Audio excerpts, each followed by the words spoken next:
Na dança pode? Será que pode mesmo? Está começando o Na Dança Pode, um podcast memorável para o nosso mundo da dança. Afinal de contas, queremos proporcionar muita comunicação e trazer conhecimento de verdade para você.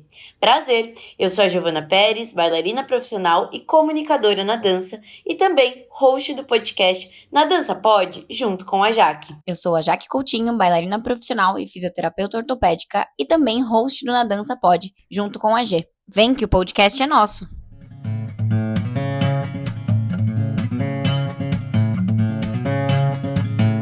Pela primeira vez no Na Dança Pode, uma arte que emana alegria, resistência, que nasceu de encontros de rimas de batalhas, que une pessoas de qualquer canto por alguns sons. Sons estes feitos com os pés e que fazem vibrar o coração de muitos por aí. Vamos falar de sapateado? Temos dois convidados jovens e com carreiras incríveis hoje aqui no Dança Pode. Lucas Bazanella, que é sapateador, performer, artista e campeão dos campeões em Joinville. E pelo Paulo Bravo, sapateador que tem todo o talento nos pés e sabe emanar com maestria, sendo um excelente arte educador, diretor do Festival Copa Série e embaixador da MOV. Bem-vindo ao Dança Pode. Obrigado, prazer estar aqui com vocês. Maravilhosos. Os dois são duas pessoas que eu tenho muito carinho, sou muito fã à distância, porque hoje acho que é a primeira vez que eu vejo o Pedro, eu já vi algumas vezes. E quero começar falando primeiramente quem são vocês. Dei um leve spoiler por aqui, mas acho que quem conta melhor a história de vocês são vocês. Então pode difícil falar sobre a gente mesmo. Sim. Mesmo. Já é um baita desafio começar por isso, mas vamos lá. Começa você, Lucas, que eu gosto. Vai lá, Lu. Tá. Nossa, o sapateado pra mim entrou na minha vida de uma forma que eu não esperava. Eu sou de uma cidade muito pequena, né? Da onde? Eu sou de Itatiba. Itatiba. Itatiba tem 100 mil habitantes. Olha. E o sapateado entrou na minha vida porque eu morava numa rua onde a dona da escola, ou o filho da dona da escola de dança, era muito amigo meu da rua. Ele dançava sapateado, dançava. E eu sempre fui muito interativo, ligado no 520, né? Eu sempre fui ligado no 520, então eu sempre gostava de dançar e minha família falava assim, nossa, o Lucas precisa fazer alguma coisa de arte, né? O Lucas precisa tocar alguma coisa, precisa dançar, e eu sempre gostei. E um dia eles me levaram para fazer aula de dança, a primeira aula de dança que eu fiz foi axé. Legal. E daí eu falei, nossa, eu gostei de dançar, mas ao mesmo tempo que eu queria fazer dança, ao mesmo tempo que eu gostaria de estar lá dentro da sala, eu não sabia o que eu gostaria de verdade. Né? O que você queria fazer? O que eu queria de verdade. Uhum. E ao mesmo tempo que tinha danças urbanas, e tinha um sapateado avançado do lado, assim. Então, avançado galera, já? Tinha uma galera sapateando muito, e eu falava, meu Deus, isso é genial. E eu gostava muito de ver, eu não sei, eu tinha um prazer de ver toda hora, então eu faltava da aula pra ver o sapateado. E eu não tinha vergonha de falar pra minha mãe que eu queria fazer. Como todo menino. Todo menino, Exato. isso também. Eu tinha vergonha de falar. Então eu ficava lá e matava a aula. Até que a Andréia, que era a dona da escola, falou assim, Lucas, por que você não fala pra sua mãe que você quer fazer sapateado? Fala, né? Só fala. E eu falei pra ela que eu gostava. Uhum. Na hora que eu entrei... Foi pra sempre. Aqui temos ele hoje. Na hora que eu entrei e fiquei, cá estou. Muitas coisas aconteceram para que eu pudesse estar aqui hoje. O sapateado literalmente mudou a minha vida. Eu aprendi muita coisa com a arte, né? Então, amadureci bastante, conheci amigos, história de vida, relacionamento, amizade, tudo que engloba tudo o que eu sou hoje foi porque o sapateado me Proporcionou isso. Proporcionou pra tudo na vida, entendeu? Então acho que eu era o destino, eu acredito muito nisso, né? Uhum. Eu acredito muito nessa parada de era pra acontecer. E tem uma frase da minha mãe, desde quando eu tinha 10 anos, ela falou assim, Lucas, acho que vai viver de sapateado, porque tudo que eu fazia era pra isso. Eu tinha vontade de fazer ela, nunca faltava. Eu sempre estava lá dentro, então ela falou, acho que alguma coisa tem. Alguma coisa tem, né? E cá estamos aqui. Que legal, fantástico. E você? Comece. A gente tem um início de carreira bem parecido, porque eu também sou de uma cidade do interior, Saquarema, interior do Rio de Janeiro, né? Então eu comecei a dançar inspirado na minha prima. Eu lembro que minha prima começou a fazer sapateado. E eu fui na escola dela ver uma aula de sapateado, mas assim, por curiosidade, né? Quando eu vi a primeira apresentação dela na sala de aula, assim, eu comecei a ver, gente, coisa louca, coisa maravilhosa, eu quero fazer isso. Mas com uma vergonha muito grande de poder admitir isso, porque na minha família, na minha criação, homem não dançava, né? Então era uma coisa assim, o que eu tô fazendo aqui, mas eu quero estar. E aí a professora dela, que depois veio a ser minha professora, Patrícia Beltrão, lá na Dalmas Academia, chegou pra mim e falou, por que você não dança? Homem dançando é muito bonito, sabia? Quando ela falou isso pra mim, eu falei, caraca, homens podem dançar. Eu era muito jovem ainda, eu comecei a dançar com 14 anos, mas eu tinha esse desejo de começar a dançar desde os 12. Mas até eu ganhar meu primeiro sapato e até ter permissão dos meus pais para começar a dançar, foram 2 anos. Nossa. Tentando conquistar, né, amaciar a família e tudo mais. A minha família tradicional de Saquarema é uma família muito conhecida, muito tradicional, né? Sim, Então você imagina ter um filho dançando ali, muito complicado, muito complicado. E há anos atrás ainda era um tabu muito maior do que é hoje. E, enfim, depois de muita persistência eu comecei a dançar, comecei a fazer coisas na escola também, criei um grupo de dança na escola. Tudo que tinha de feira literária, feira de ciências, vamos montar coreografia? Era eu fazer coreografia. Sapateado. Sapateado. Aí passei pela dança contemporânea, passei pelo balé moderno, pelo balé clássico, pelo jazz. Mas sapateado sempre foi minha paixão, né? E aí, com 16 anos, meio a toda essa reviravolta, né? Eu fui fazer a prova do sindicato de dança no Rio de Janeiro. Passei nessa prova do sindicato de dança para registro profissional. DRT. E quando eu tirei esse DRT, eu tive para mim que, tipo, é isso que eu quero para minha vida. E você tinha 16 anos, né? Tinha 16 anos, ou seja, 2 anos de estudo para tirar DRT, fui na garra, na coragem. É uma coisa, assim, aquela coisa que você vai, caça a apostila, estuda e pratica aquilo. Foi uma época que eu fazia muita aula escondido, porque como eu era meio que proibido de dançar, eu saía de madrugada em casa para estudar, faltava faculdade, escola, para ir pro Rio de Janeiro, para ir para Cabo Frio. Olha, meus pais descobriram depois. Se não sabia, não sabe agora. Exatamente. Foi um início de carreira muito, muito difícil, né? Hoje eu sei que tudo que foi feito, por mais que eu não se justifique, foi para me proteger. Né? E hoje eles super apoiam tudo que eu faço, tudo. Eu amo eles de paixão, tudo que eles proporcionaram. Mas até que eu fui para o Rio de Janeiro, conheci o Steven Harper, a Cíntia Martin, a Adriana Salomão, que foram meus grandes mestres e mentores, né? E foi quando eu comecei a trabalhar profissionalmente com sapateado, a dar aulas, a coreografar. Foi quando eu estava terminando minha faculdade de Direito. Poucas pessoas sabem disso, mas eu me formei em Direito. Olha só, você é formado mesmo. Me formei em Direito. Gente. E pouca gente sabe que eu fui conciliando isso, né? De manhã eu fazia faculdade, à tarde eu fazia estágio, à noite eu dançava e dava aula. Então eu não parava, né? Até que eu me formei e falei assim, olha, o que eu vou fazer na minha vida? O que eu vou fazer? Uma professora minha de literatura, que dava aula para mim na escola, lá em Saquarema, ou seja, anos atrás, quando comecei tudo, falou, Pedro, as pessoas não vão sentir falta de um Pedro advogado, mas vão sentir falta de um Pedro artista. Nossa. Quando ela falou isso pra mim, eu tive certeza, mais ainda, que era isso que eu queria na minha vida. E aí comecei minha carreira profissional, vim para São Paulo em 2017 para fazer musicais, fazer Cantando na Chuva. Você veio pra sapateagem? Vim para fazer o Cantando na Chuva, né? Fiz a audição, passei, e depois acabei caindo na Company Dance Center, com indicação da Kika Sampaio. Fiz outros musicais, Peter Pan, os produtores, com o Miguel, Falabella, com a Cláudia, a Raya. E fui ficando em São Paulo. Nesse meio tempo, tivemos aí o Festival Copa Seric, Prêmio Bebojangles e diversas outras empreendimentos e as coisas foram acontecendo aqui em São Paulo. Maravilhoso. Sem comentários. Vamos lá. Por isso que os dois estão aqui e é assim que a gente vai começar a falar sobre sapateado na Dança Pode. Muito bom, maravilhoso. Você fez direito no Rio? No Rio, sim. Comecei em Cabo Frio e terminei no Rio. Olha. Eu não sabia, eu pensei que você tinha feito direito em Saquarema. Saquarema nem faculdade tinha na época.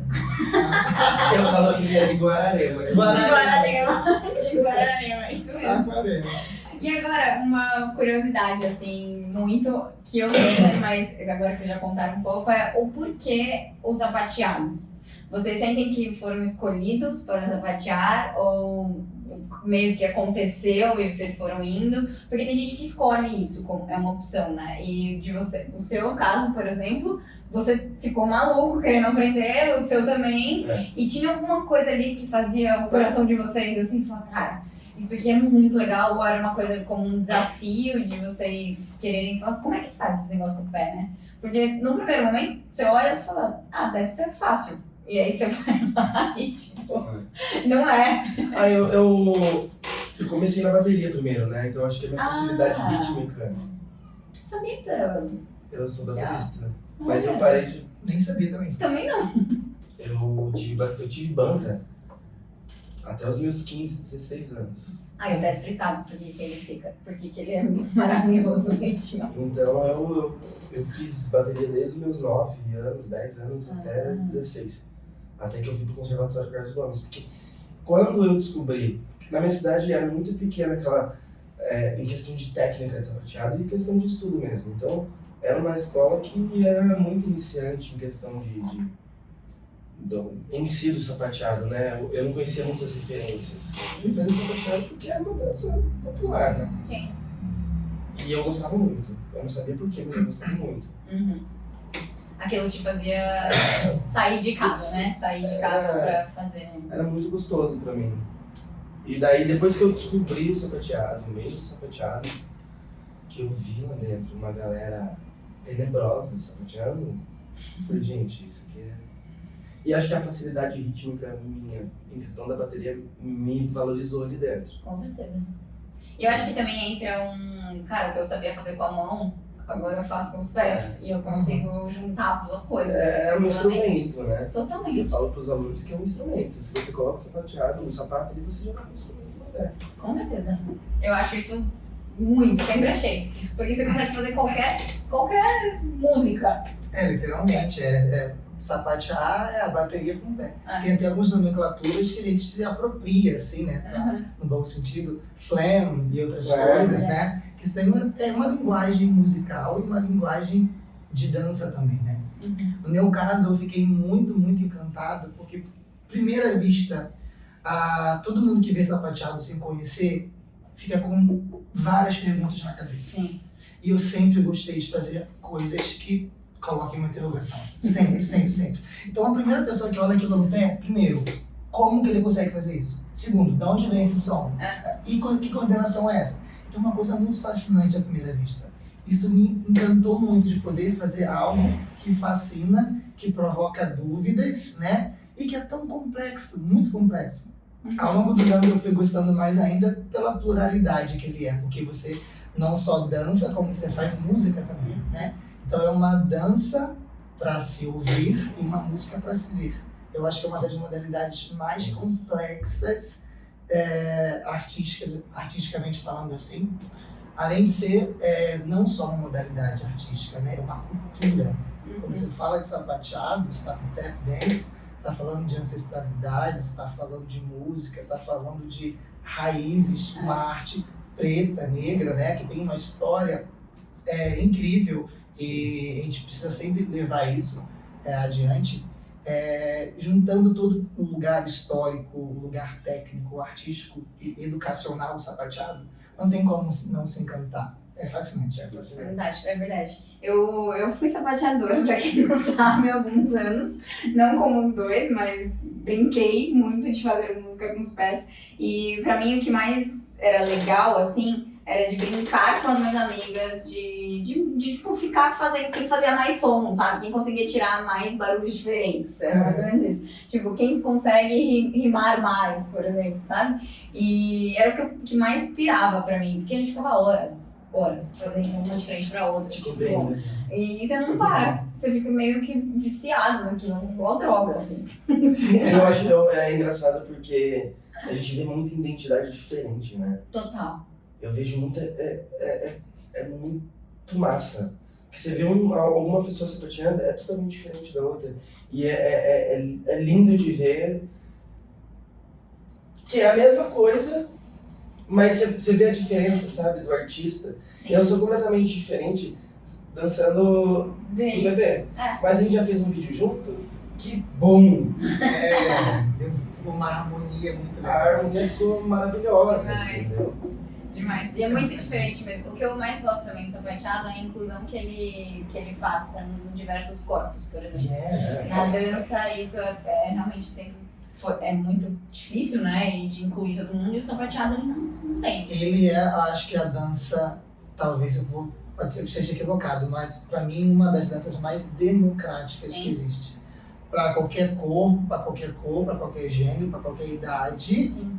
E uma longevidade incrível.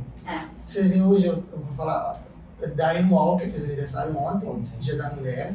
Brenda Bufalino, seus 86, eu acho, 85 anos. Sam Weber, diversos nomes, assim, que praticamente fundaram o sapateado. Ainda é sapateado. Atuantes até hoje. Isso aí foi sensacional. Machuca pouco, gente, é isso. Machuca pouco, e eu acho que tem uma parte muito artística do sapateado que faz as pessoas realmente não pararem, sabe? Por conta da música. Sim. Por conta da música. Eu me aproximei muito do balé clássico atualmente pra ouvir música clássica. Olha que demais. Porque eu sinto falta de ouvir música clássica no meu dia a dia, sabe? Não é uma coisa que eu coloco no carro indo pro trabalho, por exemplo. Mas é uma coisa que se eu fizer uma aula de balé clássico, eu vou ficar 1h30 ouvindo música clássica. Eu tenho feito isso na academia, você acredita? Eu vou fazer esteira, tô ouvindo Laputinho. Isso não é show. Gente, isso aí é diferente. Eu gosto. Isso aí é diferente. E conta um pouco pra gente a história do sapateado, assim, fora vocês dois, né? Como é que foi vocês conhecerem, de onde veio isso que vocês tanto amaram e que mudou a vida de vocês? Isso é muito legal, você falar sobre a história do sapateado, porque uma coisa é a história do sapateado no Brasil, outra coisa é a história do sapateado nos Estados Unidos, né? E exatamente. Durante muito tempo, a gente sempre ouviu falar que a história do sapateado surgiu na Irlanda, no século V, né? Isso é muito comum. Até hoje a gente encontra em vários lugares documentos que contam essa história. A realidade é que a gente tem muito pouco acervo no país em português para disseminar essas informações.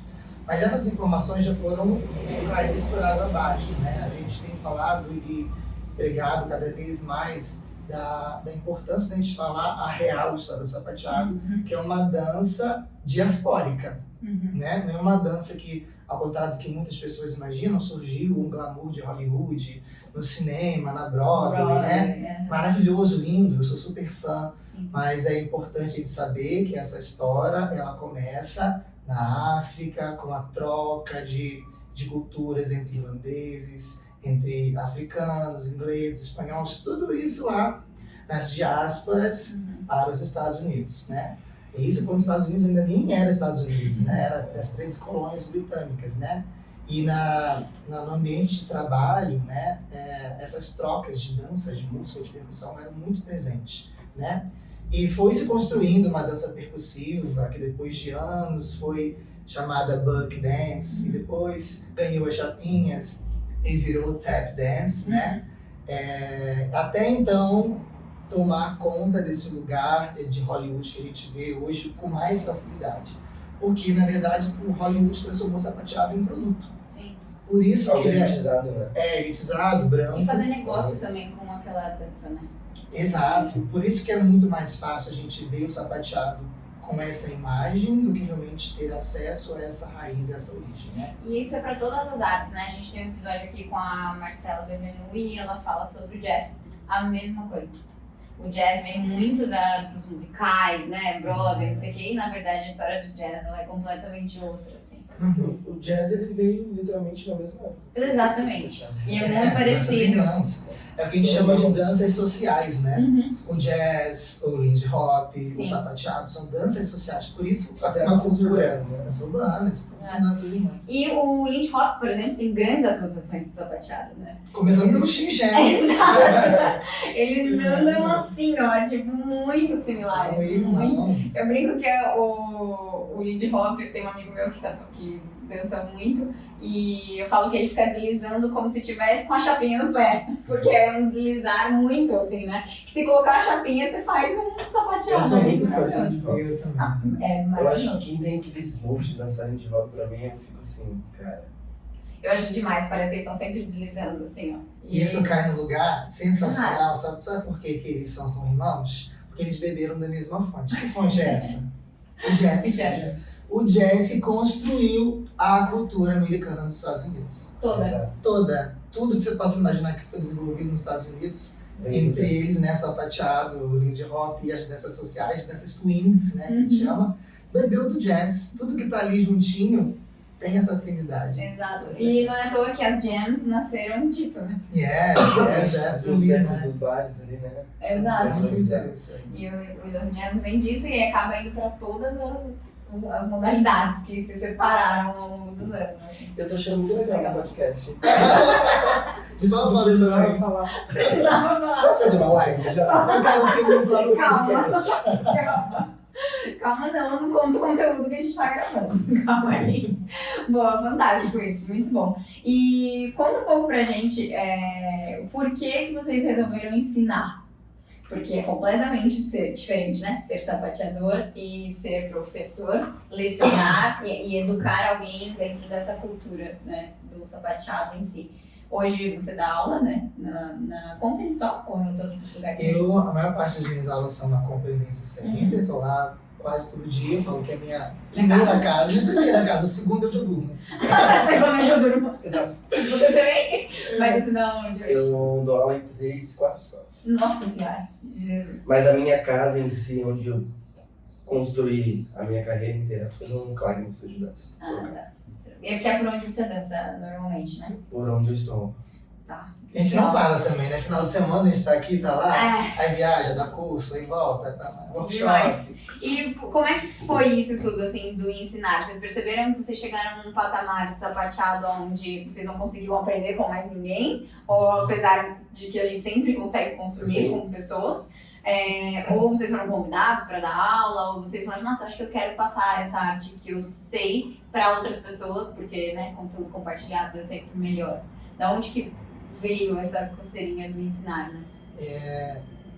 Eu acho que assim, aprender, a gente vai aprender a vida inteira. Pelo contrário, a gente nunca vai saber tudo. E a gente ensinando, a gente tá aprendendo todo dia. É muito melhor, né? Eu aprendi a dar aula Dando aula. Eu também. Mas é uma questão de necessidade, porque na minha cidade eu dava aula para bancar algumas coisas assim e eu precisava aprender a dar aula. Uhum. E é onde entra muito o que a gente traz da dança ser muito difícil no nosso país, né? De conseguir viver disso. Porque a gente normalmente precisa dar aula porque tá precisando de dinheiro. Tipo, eu preciso de dinheiro, eu preciso me bancar aqui em São Paulo, aqui em tal cidade, e não tem grana. É o primeiro ofício do professor, do dançarino, digamos assim, né? Porque, querendo ou não, parece uma piada, mas para dançar, muitas vezes você não tem um cachê, você não recebe. Então, se a gente quer ser sapateador, a gente não recebe para dançar, como a gente vai pagar nessas contas? A gente vai dar aula.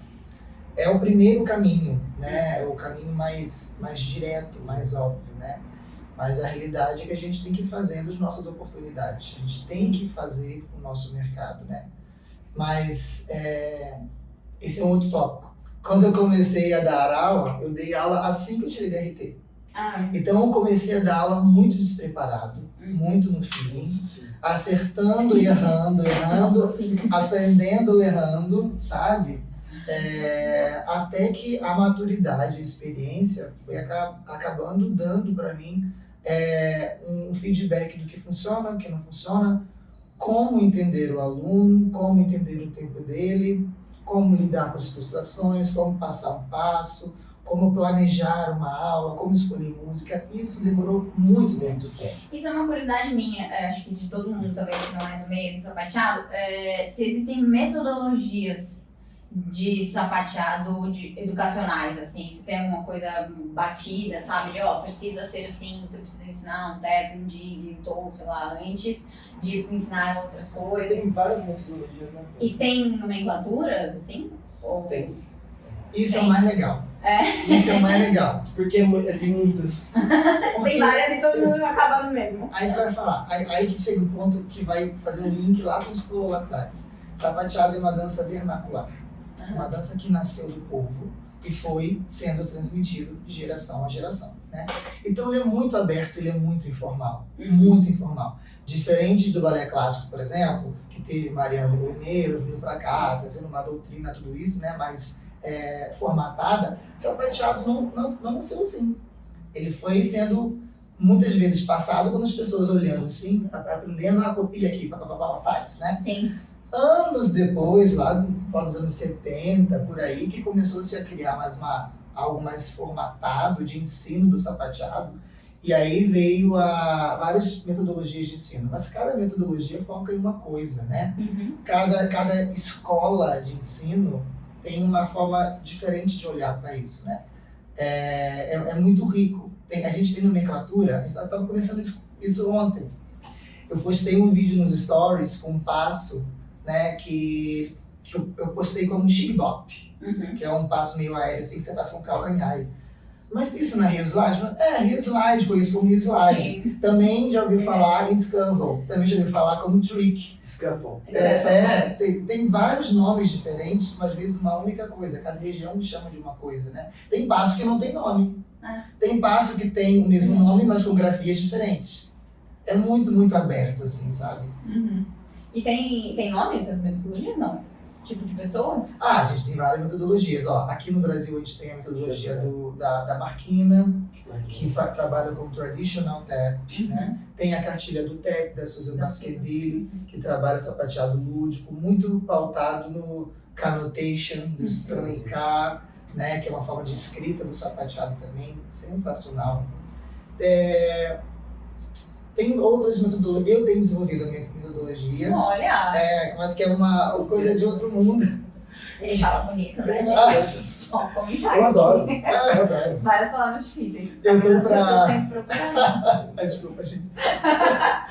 Eu estou para Chique. começar a escrever ela no papel. Ela já existe, mas ela não está ainda propagada, que é a metodologia do Taka, que ela foi baseado nas músicas carnáticas indianas.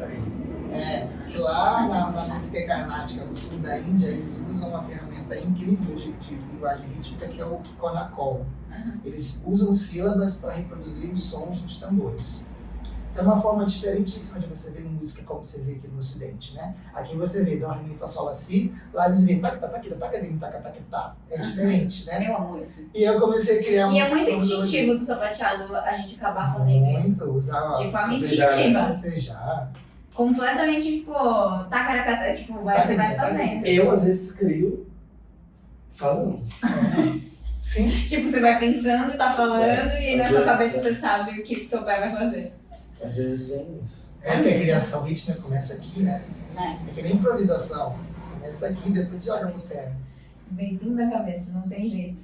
Demais. E aí você tá já aplicando isso nas suas aulas? Eu aplico nas minhas aulas. Em alguns cursos eu passo um pouco, né? Os alunos alguns professores acabam aplicando assim a base, né? Mas a metodologia toda formatada ninguém viu ainda, só os meus alunos, né? Eles são meus cobaias, para então Sim, registrar eles, registrar e começar a formatar. É um processo bem complexo, né? E ficou muito mais interessante quando você está falando de educação, quando eu comecei a estudar arte e educação mais a fundo. Que eu comecei a olhar para o aluno de outra forma, a pensar em metodologias de ensino, ao protagonismo do aluno, não ao protagonismo do professor. Então, assim, é muito legal a gente perceber que, tipo, a gente pode começar Essa experimentação, experimenta, ver o que dá certo, chega uma hora que não tem jeito, a gente tem que parar, estudar e se preparar, se reciclar, né? Sim. Então, eu acho que isso foi um divisor da minha vida. Eu fiz a pós em arte e educação, isso mudou minha forma de olhar a dança, olhar a arte, olhar música, olhar para o meu aluno como protagonista do ensino e eu como facilitador e não como detentor de sabedoria. Cara, isso é muito impressionante, porque eu sou fisioterapeuta, né, vocês sabem, e na fisioterapia eu costumo dizer que nós somos educadores de movimento.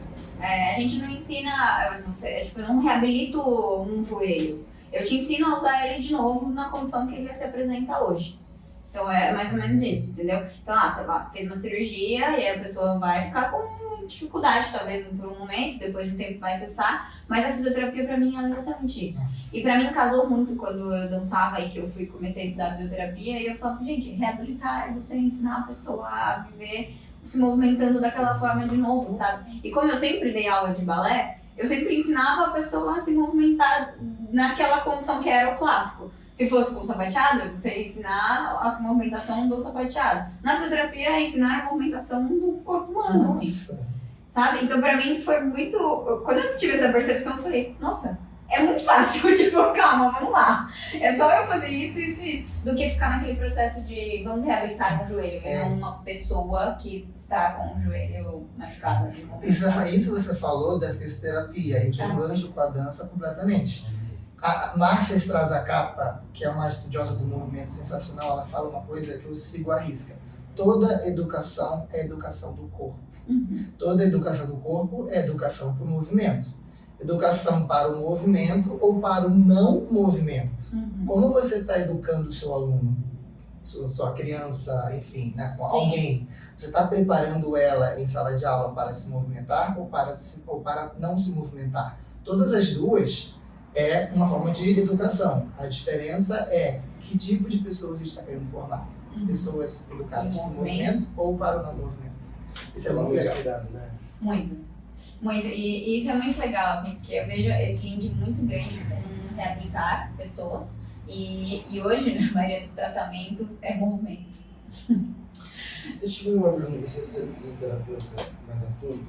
Eu vejo muito atualmente essa geração mais nova tendo muito problema com o joelho. Muito. Eu não sei se... eu tava numa questão assim, porque quando eu era mais novo, eu não ficava muito, não tinha nem celular. Uhum. Então, sei lá, eu brincava mais na rua, eu andava mais de bicicleta, eu corria mais. Hoje eu vejo a geração hoje, eles não fazem exercício físico. Tá explicado a resposta. É isso? E daí chega, daí faz balé, faz sapateado, faz educação física na escola, futebol, handball, vôlei e dança sapateado. Aí chega um sapateado com muita dor no joelho. Aí o que acontece? A mãe chega e fala, ela vai ter que parar de fazer sapateado, foi o sapateado que machucou o joelho. Eu falei, gente, pelo amor de Deus, a menina não para quieta. Então, tem isso, a gente tem muitos extremos, né? Tem adolescentes que fazem muitas coisas e aí a gente precisa entender se o corpo dela está preparado para receber essas muitas coisas, né? Então a gente tem que ver por aí. E tem os adolescentes sedentários que de repente vão fazer sapateado 7 vezes por semana. E aí, tipo assim, é uma pessoa sedentária que não tem estrutura glútea nenhuma, quadríceps nenhum, posterior nenhum. Tipo, ela não tem uma habilidade motora pra fazer aquilo. E aí, de repente, você começa a fazer movimentos repetitivos, que você tem que ficar repetindo diversas vezes, dá ruim, entendeu? Mas é por conta do sedentarismo. Opa, uma pausinha de leve aqui no nosso episódio para te contar que agora você também pode apoiar o seu podcast de dança, o Na Dança Pode. Através da plataforma Apoia-se, há diversas formas de você conferir e colaborar com a gente, ganhar várias exclusividades para fazer parte da nossa comunidade e contribuir para que o nosso pod continue crescendo e comunicando muito na dança. O link você encontra depois que terminar de escutar ou assistir o seu episódio aqui na nossa descrição. Na Dança pode apoiar? Pode sim. Apoie o Na Dança Pode. A resposta é o sedentarismo. É bom para os pais e para as mães verem depois esse lance de sapateado, a modalidade de impacto vai acabar com o joelho. Não é assim. Não, pelo A gente contrário. tem técnica para prevenir isso e para fazer de uma forma super saudável para o E pelo contrário, a gente tem pesquisas hoje já muito sedimentadas que você fazer impacto, por exemplo, para a coluna vertebral, e se ficar fazendo assim, por exemplo, na corrida, ele fortalece o disco vertebral. Ele não dá hérnia de disco, que é o que as pessoas acham. Então, isso já é um ponto, tipo assim, que as pessoas têm dificuldade em ver. E aí, quando eu falo assim, a maioria das pessoas que travou a lombar, por exemplo, é movimento que faz recuperar. E aí a pessoa fica tipo, em pânico, não vai se movimentar, não quer fazer mais nada, e aí vai na fisioterapia, o que eu faço? Movimento. Movimento é vida. Movimento. Eu começo a movimentar a pessoa devagarzinho, mas movimentando, e aí dando direção. Tipo, ó, você vai fazer isso em casa tantas vezes, esse mesmo movimento, tá? E aí vai ficar repetindo. Não, 7 dias a pessoa já tá completamente diferente. Por movimento. Então, tipo, é movimento, sabe? Assim, no final de tudo, gente, se movimente. É sempre sobre movimento. É a resposta. Movimento é a resposta. É sempre, não tem como. Bom, vamos falar agora de festivais de dança. Esse é um tema que aqui no podcast a gente traz em todas as modalidades, porque tem críticos e tem amadores, pessoas que amam e pessoas que odeiam, né? Festivais. E os do sapateado aqui no Brasil, eu sei que você tem um, e eu sei que você já ganhou vários. Como que vocês veem esse cenário? Se vocês acham que a competição é muito chata e, vamos dizer, quase escrota nesse sentido, se as pessoas são, né, fazem sacanagem às vezes, ou se realmente é um ambiente muito legal, que tem que partilhar, tem que fazer. Qual é a visão de vocês sobre esse meio, assim, né? Eu acho que a competição pra mim é vivência, assim, é experiência. É mais pressão psicológica do que você tá no palco. Né? Mas você diz pressão do Pressão público? psicológica do público. Do público. Em si. Mas eu acho que é muito massa você estar lá, entendeu? Eu gosto. Eu acho que eu já tô numa fase que eu já estou mais relax Com isso. Eu já estou mais relax, mas eu gostava muito mais de ir em competições pelo fato de me desafiar mesmo. A pressão psicológica, no meio do sapateado não tem muito essa rixa. A galera mais... A gente é muito mais unido, eu acho que não tem... Eu falo que modalidades que tem jams, que tem batalhas, etc., a galera é muito mais unida. Elas se respeitam muito porque eu acho que elas sabem batalhar. E sabem que é só eu mostrando a minha arte aqui, você ali, e a gente dá risada no final, tipo, dessa vez você foi melhor que eu, e aí da próxima, beleza, entendeu? Porque a gente tá aqui curtindo isso. E não tem essa rivalidade, sabe? Tem algumas modalidades que eu sei que é mais chato, que tem isso. Já sei de histórias de pessoas que mandam mensagens no Instagram, por exemplo, quase que ameaçando, assim, né, entre aspas. Que, gente, pra quê? Tipo assim, o que isso vai fortalecer a nossa comunidade? E aí é um pouco a minha visão, né? Eu acho completamente absurdo essas coisas, mas eu amo festivais. É uma coisa de respeito, né? Competição é uma coisa que você tem que ter respeito com quem tá ali do lado. Totalmente. Eu nunca fui de, é um game, né? Querendo ou não, você quer ganhar. Sim, todo mundo tá aí pra ganhar. Ninguém fala que vai pra competir. Mentira. Mas eu acho que a consequência de você ganhar é você mostrar um trabalho bom, uma obra bonita.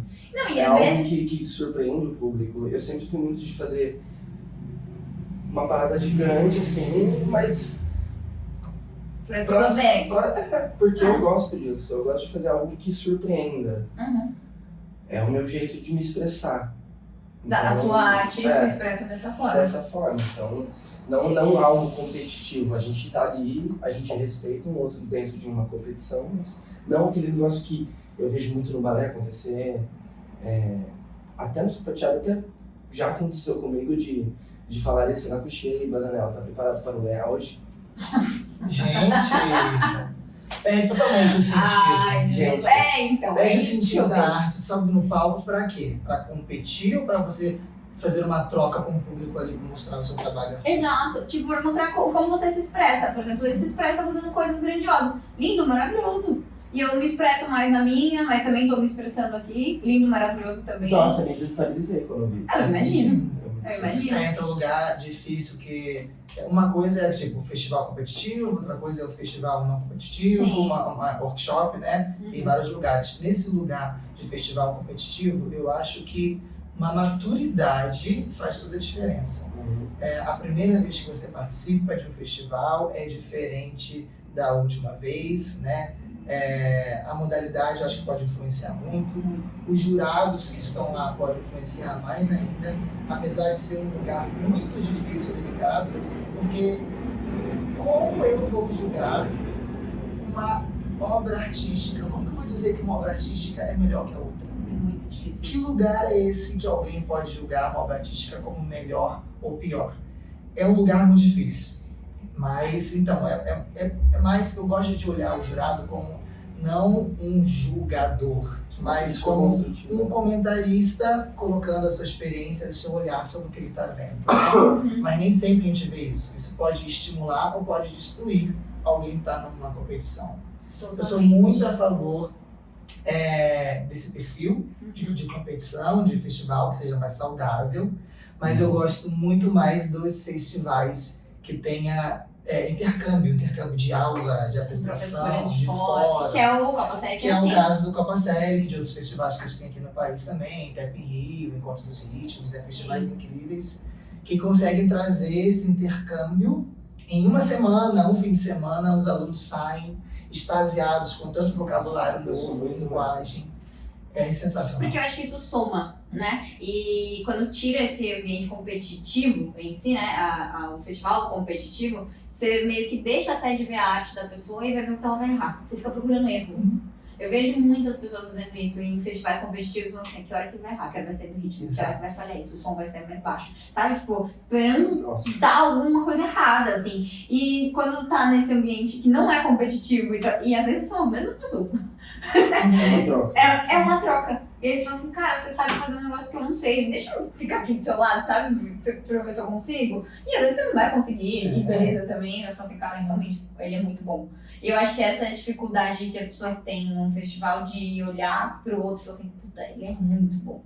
Ele é muito bom e talvez eu nunca chegue lá, sabe? E eu acho que esses festivais como Copa Série, como outros, eu antes de ser professor desses festivais, eu era aluno. E eu tive muitas trocas, muitas amizades ali dentro. Eu aprendi muito. Então é uma troca que às vezes quando acaba o evento a gente fica muito triste. Porque é maravilhoso, a gente conversa bastante, a gente troca aula, até pessoas que você nunca teve contato. Aí você tá no festival e você fala, meu Deus, a gente é amigo agora. Entende? É muito gostoso. Sim, e eu acho que tem uma coisa até do inalcançável, assim, né? Sim. Eu sei que pra você, por exemplo, isso deve ter batido muito quando você começou a ganhar várias coisas e as pessoas como a gente nunca vai conseguir dançar igual o Lucas. Como é que faz pra chegar nele? E aí num evento tipo Copa Série que tá ele lá, tipo assim, sentadão conversando com todo mundo, sabe? Isso falando de Brasil, né? Fora os que vocês trazem de fora, que vocês aí são fãs dessas pessoas, né? Que aí é tipo, nossa, tendo uma aula com o cara que eu mais queria, sabe assim, e tá aqui no meu país. Então, tipo, essas trocas eu acho fantásticas, esses festivais. E parabéns, inclusive, pelo Copa Série, porque realmente faz muita diferença. Eu sou suspeito de falar, mas o Copa Série, quando surgiu como uma ideia assim, minusclinha. E hoje ele tomou uma proporção gigantesca. Ele já vai pro 8º ano, né? Eu acho que já é o maior festival de São Paulo, acredito.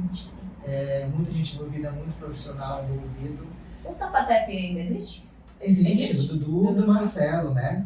Também outro festival incrível, que tá trazendo protagonismo também, um sapateado preto sensacional. 4 palmas para eles. Mas eu sempre gosto também desse lugar de trazer essa ancestralidade, essa história. O nome do Copa Série, ele já remete a um grupo lendário da sala de sapateado, que é os The Copa Séries, né? Que é um grupo de sapateadores que se formaram com a morte do Bill Bojangles para homenagear esse legado dele, né? O Bill Bojangles era um pai do sapateado, né? Ele revolucionou o sapateado, não só tecnicamente, mas no período de segregação racial também, pautado em lei. Você imagina as portas que aquele sapateador negro abriu no seu período, né? Então ele é considerado o pai do sapateado. Quando a gente trouxe o nome Copa Série, pro festival, ninguém nem falava em Copa Selic.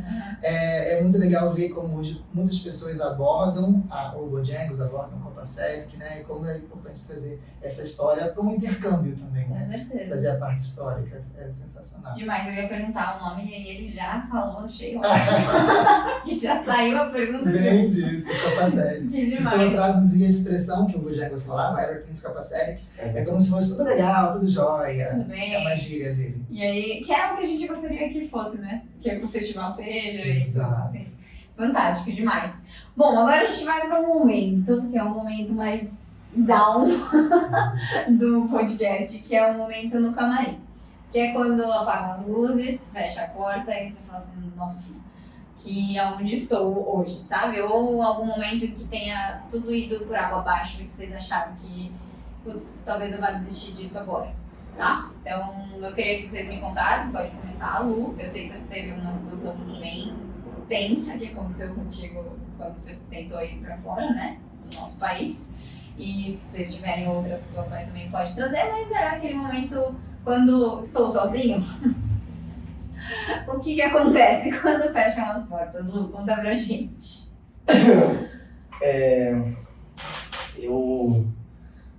Quando eu tô sozinho em casa, eu penso, por que eu tô vivendo isso, sabe? Às vezes eu sento na minha cama e falo, olha o tanto de coisa que eu já conquistei, com o tanto de oportunidade que eu tive. Eu, literalmente, com 27 anos, eu acho que esses últimos meses está sendo um pouco difícil para mim. Questão mental, eu converso muito com o Bebê também sobre isso.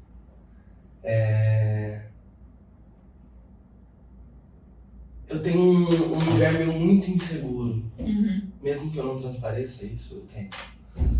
E algumas coisas, eu até fico, eu não consigo nem falar sobre isso porque eu não consigo expressar às vezes o que eu sinto, sabe? E isso me trava, porque eu às vezes eu me sinto inseguro, incapaz, perco oportunidades, talvez. E vou dizer que eu acho que você se sente humano. Sim. Porque quem não é inseguro, quem não é incapaz, quem não se sente assim em algum momento, sabe? Eu tô me sentindo assim. Ultimamente eu tô trabalhando isso, até tô fazendo terapia com isso, pra ter uma autoconfiança maior, pra fazer outras coisas que eu gosto, que eu gostaria de fazer, que tenho planos e projetos.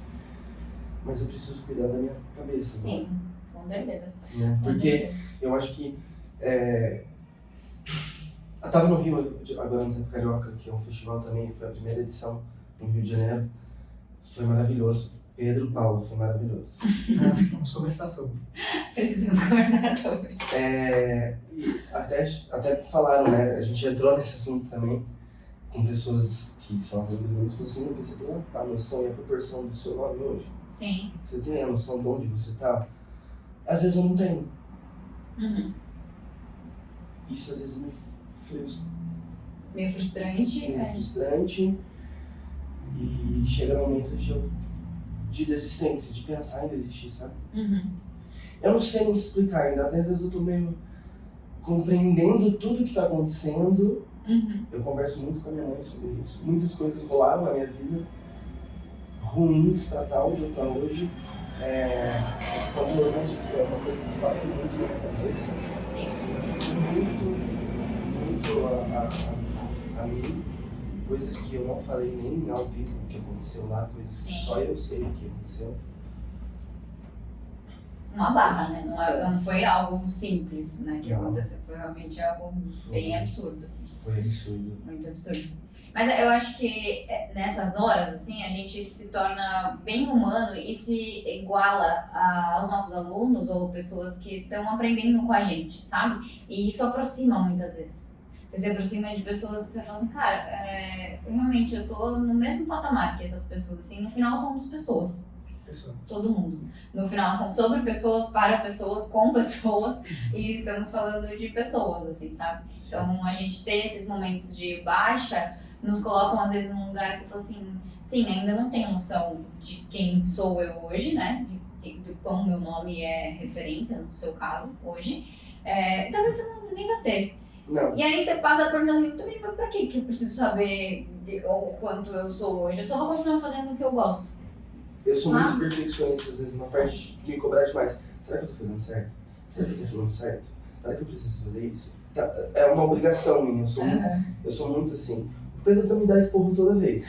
Eu mesmo. O Pedro me dá esporro toda vez. Ele fala, Lucas, você não precisa ficar bitolado com isso. Você é uma pessoa que eu sou muito fã, muito amigo.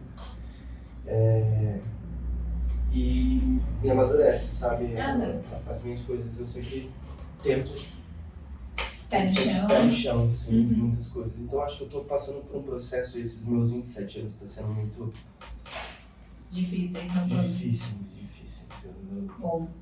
Então são momentos, eu acho que servem de aprendizados. E é exatamente assim, quando a gente tá sozinho, que as coisas evoluem também pra frente, né? E daqui a pouco você vai saber quem é Lucas Bazanella. Quem é Lucas Bazanella vai estar brilhando por aí, certeza. Com certeza, eu acredito em você, tá? Tá bom? E tu? Teve algum momento difícil? Muito. Eu acho que os momentos mais difíceis que eu passei foi na minha adolescência. Não só somando as questões familiares, né, de impedimentos para fazer o que eu amava, como a falta de oportunidades na cidade onde eu vivia, a minha descoberta da sexualidade, junto uma coisa na outra, a faculdade de Direito, uma coisa na outra, que chega um momento que você não sabe para onde ir. E a faculdade de Direito é o oposto do totalmente oposto. Eu tive sorte que eu fiz amizades incríveis na faculdade de Direito, que eu de fato gostava muito, então eu consegui ir até o fim, mas chegou um momento que eu percebi que não era aquilo que ia me fazer feliz. Mas até chegar nesse período de tomada de decisão, foram, 7, 8 anos, cavando um lugar para todos os cantos, né? Querendo abrir portas, e quando o dia acabava, o que eu quero da minha vida? Eu não sabia o que eu queria. E começa a tirar para todos os lados. Aí quando você se decide, alguém vai e te influencia que isso não é mulher para você, aí que dança não vai te dar um futuro, aí que você precisa ser um doutor, aí que isso não é coisa que homem faça.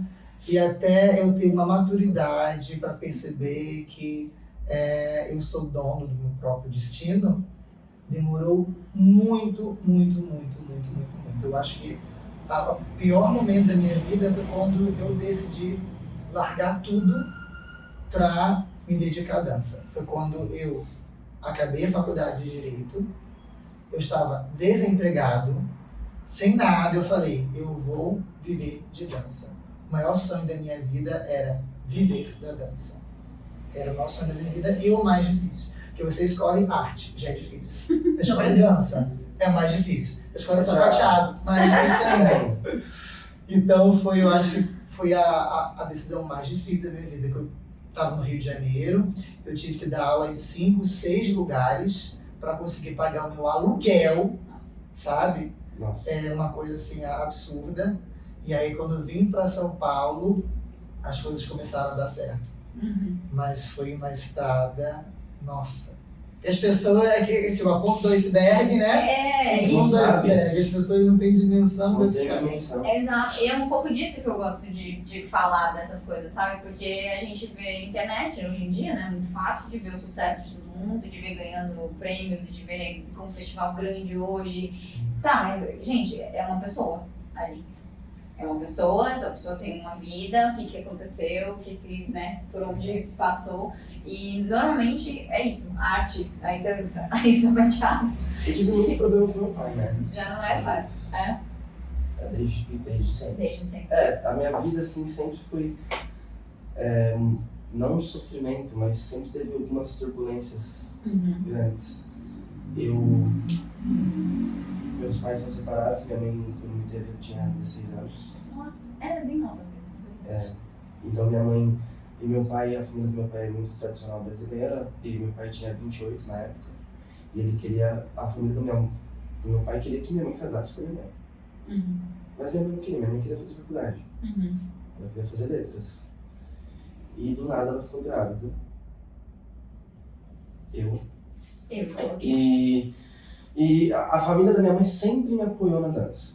Sempre. Tudo que eu escolhesse, eles iam me apoiar. A família do meu pai era diferente. A família do meu pai queria que eu seguisse o que meu pai tinha, concessionário de carro. E quando eu comecei a dançar, foi um tabu muito grande na família do meu pai. Então, meus irmãos eram os preferidos, sim, claro. E a família deles, eu não tenho vergonha de falar sobre isso, é mais ter do que ser alguém. A família da minha parte de mãe é mais ser alguém do que ter.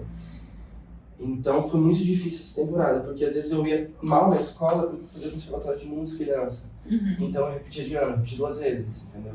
Então eu era achava, Lucas dança, Lucas é um vagabundo. Tá nem aí. Não, meu pai me falava isso. Meu pai falava, para de ser vagabundo, vai trabalhar, vai fazer alguma coisa. Só que ninguém vê o lado que minha mãe, às vezes ela trabalhava muito para manter as coisas que eu gostaria de fazer. Sim. Né? Minha mãe deixava de fazer coisas dela Você poder dançar. Pra bancar pra eu dançar. Então eu sou muito grato à família da minha mãe em relação a isso. Quando as coisas começaram a dar certo na minha vida com dança... Aí quiseram me falar com você. Eu sou filho do Paulinho. Nossa, sou... Maravilhoso. Nossa, o Lucas é meu filho, o Lucas é irmão, nossa, ele dança muito bem. Era muito assim. E ninguém vê esse lado, assim, né? Eu sofri muito com isso. Com certeza. Eu sofri muito com esse lugar, até na escola, porque eu ia muito mal.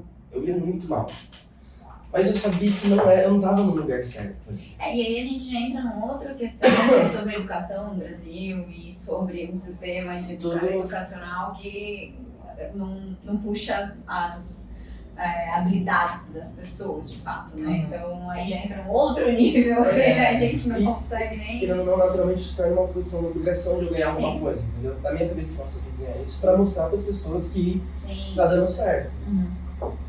E na verdade você não precisa, né? Não precisa. Mas eu, mais novo, eu tinha essa obrigação de mostrar até para as pessoas que na minha cidade falavam, Lucas, você quer dançar? Você quer fazer? Sim. Ela era uma cabeça muito... Agora, eu posto alguma coisa que eu estou todo mundo valorizando. Entendeu? Estão me falando. Até mesmo, o Lucas repetiu lá, tem gente que não me taxava como um merda. E hoje eu ganho mais que ele. Mas é incrível, sabe por quê? Isso mostra que as pessoas que te criticavam ou falavam para você ir em determinado lugar, quando elas duvidavam de você. Se elas falam com você de diferente hoje, é porque elas não duvidam mais de você ter chegado no lugar onde elas sempre duvidaram. E às vezes é um lugar que é inalcançável para as outras pessoas. E é difícil você ser grande na arte, é difícil ser grande no sapateado, é difícil chegar onde você chama. Não são muitas pessoas que estão nesse lugar hoje. E aí quando você chega nesse lugar, as pessoas vão assim, nossa, calma, como é que ela fez pra chegar ali? E aí já começa até às vezes querer procurar se não conseguiu uma regaliazinha aqui, isso aqui é meio que pra te provocar mesmo. Como se estivesse duvidando da sua capacidade de chegar É na muito fácil, né? Mas ninguém vê horas, madrugadas e treinos que a gente fica, né? O P é mais... Ele é muito inteligente, ele já tem uma história, ele fala, ele é um educador. Eu estou aprendendo a ser... Como é? Como Isso é maravilhoso. A gente aprende um no outro. Né? Isso é Eu maravilhoso. sou mais a técnica, eu gosto de treinar, eu gosto de passar aéreo, eu sou mais, por enquanto, nesse lugar aí. Na habilidade. Na habilidade. E às vezes as pessoas pensam que é muito fácil o que eu faço. É sim. Vai lá fazer. Faz. Vai fazer. Só que eu nem ouso. Então vai fazer. Você consegue? eu tive muita dificuldade. Em passos aéreos, wing, pullback. Era coisa assim, pra mim, na minha cidade era absurdo. Eu não conseguia fazer. Então, eu não me desmotivei. Isso pra mim, graças a Deus, eu não me levei pra esse lugar de tipo, putz, acho que eu não consegui, já era. Eu treino muito, mas acho que quando eu era mais novo ainda, eu treinava mais, eu ficava horas treinando. Uma vez você me contou que você destrói um sapato sapateado em quanto tempo? 6 meses. 6 meses. Ele destrói, fica impossível de Isso ser tudo? utilizado. Sei, isso tudo. Eu acho que é em menos tempo. Eu acho que é em menos. Eu acho que é em menos tempo. Pra vocês terem noção do tanto que ele treina. É bizarro. Eu tenho muito essa visão sobre você. De tipo, não, o Lua, ele é aquela pessoa que vai ficar repetindo 50 mil vezes até ele conseguir. Tipo, e vai ficar fazendo na frente do espelho horas. Agora eu tô conseguindo. Mas às vezes eu saía. Eu dou mais aulas hoje, né? Então às vezes o meu corpo pede descanso. Mas quando eu dava de 3, 4 horas no dia, era 8h30, terminava minha aula, eu comia, aí eu entrava dentro da sala 9 horas, eu ia ser 2h30, 3 horas da manhã. Nossa! Meu Deus do céu! Sozinho. Como você consegue treinar sozinho? Eu falei, não sei. Vai repetindo. Repetindo. Como você consegue fazer essas coisas? Eu não sei. Um papel de repetição. Exato, repetição. Corpo humano é repetição, é isso. Bom, vamos para os nossos finalmente. Hoje vocês dois vivem do sapateado, né? O sapateado é a vida de vocês, é a vida financeira de vocês, é o que faz vocês conseguirem comprar um celular e andar, viajar e fazer as coisas. E eu queria que vocês dessem uma dica, né? Ou alguma sugestão para as pessoas que estão vindo aí, ou pessoas que têm vontade de se tornarem sapateadores profissionais, ou professores, ou só sapateadores mesmo, se quiserem. E se existe esse espaço aqui no Brasil, né, para uma companhia, por exemplo, de sapateado, o cenário Brasil e fora, né, se vocês também têm esse sonho de irem para fora, se vocês querem fazer arte aqui dentro do nosso país, o que para vocês é Muito legal esse assunto que fala sobre o mercado de trabalho, né? Ao mesmo tempo que o Brasil é uma potência gigantesca em sapateado, poucas pessoas têm dimensão disso.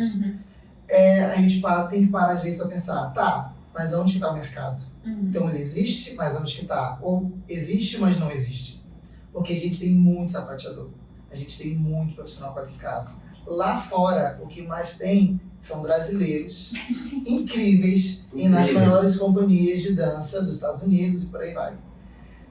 O grande diferencial para quem quer viver do sapateado, de dança de uma forma geral, mas aqui falando de sapateado, é saber que não vai acontecer aquele período que a gente acha de que vai surgir alguém que vai olhar para mim e vai dar certo. Não. Olheiro, famoso. Não, isso não existe. Eu vou ter um agente, não. É uma audição, não.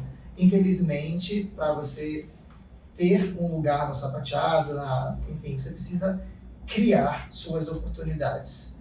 Isso faz com que a gente pense que não basta ser artista, tem que empreender, tem que criar seu mercado, tem que produzir, tem que estudar, tem que ter seu negócio, tem que se preocupar muito com a gestão da sua carreira. O que eu quero no início da minha carreira, o que eu quero daqui a 5 anos, o que eu quero daqui a 10 anos. E seu marketing pessoal. Infelizmente, você é o que você é, mas você é também o que você mostra ser. A gente tem hoje ferramentas incríveis a nosso favor, que é marketing das mídias sociais, podcast, Spotify, YouTube, diversas coisas que você consegue projetar o seu trabalho, ser visto, ser lembrado e ser contratado. Tem uma corrente muito crítica nesse sentido de que um artista não pode vender o seu trabalho, né? Eu não defendo muito isso, eu acho que existe lugar para os dois lugares. Até porque a única coisa que nós temos para vender é o nosso trabalho. Né? A nossa arte é uma arte vendida. Vendida no sentido de qual posso disponibilizar para outra pessoa. Não significa que estamos nos vendendo. Né? Eu acho que é o primeiro caminho para viver de arte. Perfeito. Perfeito. Alguma colocação? Tem algo a dizer? Tudo que o Pedro fala a gente concorda, exato, né? Porque tá certo. Exato. E é muito legal ver isso, assim, porque realmente tem espaço. Tem espaço. E por mais que a gente ache que o sapateado é pequeno, porque vendo a dança num todo, é menor do que outras modalidades, né? Quando você olha no todo.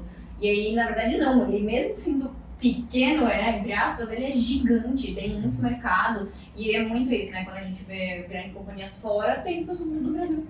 Você olha metade da companhia brasileira, você fala, gente, por quê? Por quê, né? O Brasil é um país maravilhoso. A gente é o segundo.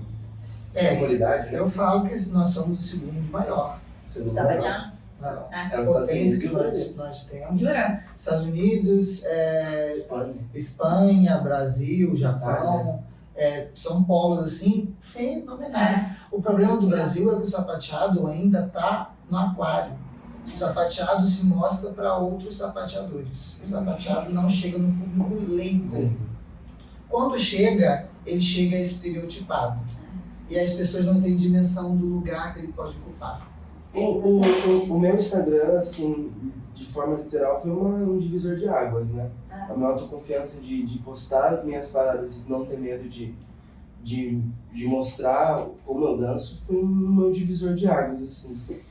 E eu recebi muita mensagem no direct de pessoas leigas que chegam e falam assim: nossa, você tá sapateando num som trap, num pop, num funk, caraca, que maneiro. Eu pensei que era só musical, era só em clássicos. Sim, só no jazz. Só no jazz. E eu recebo muito isso. Eu acho que esse divisor de águas a internet faz muito isso. Faz bem. Você tem que usar de uma forma correta, né? Eu acho que falta um pouco grandes artistas também trazerem o sapateado para dentro das suas músicas, artes e produções, assim, sabe? Produzir clipe, ter sapateador junto, não ter só a coreografia, né, de dança, mas colocar o sapateado ali no meio. Né? Tipo, compor uma música que tem o sapateado junto, com a base de sapateado com uma música em cima, mas sabe? Isso tá acontecendo. Tá acontecendo. Tá chegando. E aí, mas eu acho que isso se viesse com uma potência grande, por exemplo, ia dar um boom, porque a gente consegue unir as artes, né, de pessoas que são muito relevantes, assim, no mundo pop, por exemplo, ou em outro cenário. Acho que vai rolar comigo. Olha, spoiler aí, bem tranquilo. E é isso, eu acho que falta, realmente, e a gente tem hoje, porque viabiliza para as pessoas que são leigas. Colocar na mídia. Colocar na mídia. E hoje ainda a massa consome canais abertos e tem que passar nesses lugares. Por mais que às vezes pareça que a gente vive numa bolha de consumo de mídias fechadas, não. Galera, a massa da população brasileira assiste canais abertos. E a dica sempre para as pessoas que querem viver disso é estudar. Estudar sapateado, né? Eu acho que pra tudo, né? Tudo. E a autoconfiança do seu trabalho. A identidade sua. Confia no que você tá fazendo. Eu vejo, mas eu não quero postar, eu não quero fazer isso. Eu falei, calma, só faz. Não, e às vezes filma pra você, e depois filma e mostra pra sua avó, pra sua tia, depois mostra pros amigos na escola, daí vai mostrando aos poucos, assim. Eu acho que também é um desmame de você conseguir mostrar, tipo, olha o que eu sei fazer, dá um orgulhinho, assim, né? Tipo, olha que legal que eu aprendi. Quando você vai mostrar pra mãe feliz, é isso, né? Tipo, mãe, olha o que eu tô conseguindo, sabe? Então eu acho que é um pouco isso. Meninos, foi um prazer enorme estar aqui com vocês. Acho que a gente conseguiu abranger bastante o cenário, assim, né, do sapateado hoje, mais ou menos. Eu tenho 1000 outras perguntas, mas o nosso tempo está escasso. E eu espero que vocês tenham carreiras maravilhosas daqui pra frente. Eu sei que vocês vão continuar aprendendo mais e mais. Que façam arte aqui no Brasil, porque eu acho que falta também as pessoas consolidarem suas coisas aqui, sabe? E tornar o nosso país uma potência. Então, maravilhoso. Muito obrigada mesmo. Muito obrigado. De coração. Obrigado. Prazer. Foi muito bom. Eu fiquei muito feliz em poder compartilhar aqui. Obrigado ao pessoal lá de casa também, que tá ouvindo, assistindo. E conte sempre com a gente. É um prazer falar de tempo sempre. E mês que vem a gente vai ter especial de sapateado, né? E aí eu espero convidar vocês de novo pra gente falar outros temas. Trazer um tabladinho. Dá. Fazer barulho, vai começar a gravação. Eu já sou desse, já. Tá com a banda aí. Um beijo, viu? Beijo, obrigado, gente. E aí, curtiu esse episódio? Que tal então deixar o seu feedback aqui pra gente? Ele é super importante para nós e ficaremos super felizes em poder falar com você. Não esquece que você também pode deixar o seu like e ainda dá para você avaliar o nosso podcast nas plataformas Spotify, YouTube e Orelo ou, claro, na sua plataforma favorita. E se você tiver alguma sugestão de temática para os nossos próximos episódios ou até mesmo de convidados, manda lá no nosso Instagram, @nadancapodcast. Estamos de olho em você, hein? Valeu demais e até a próxima!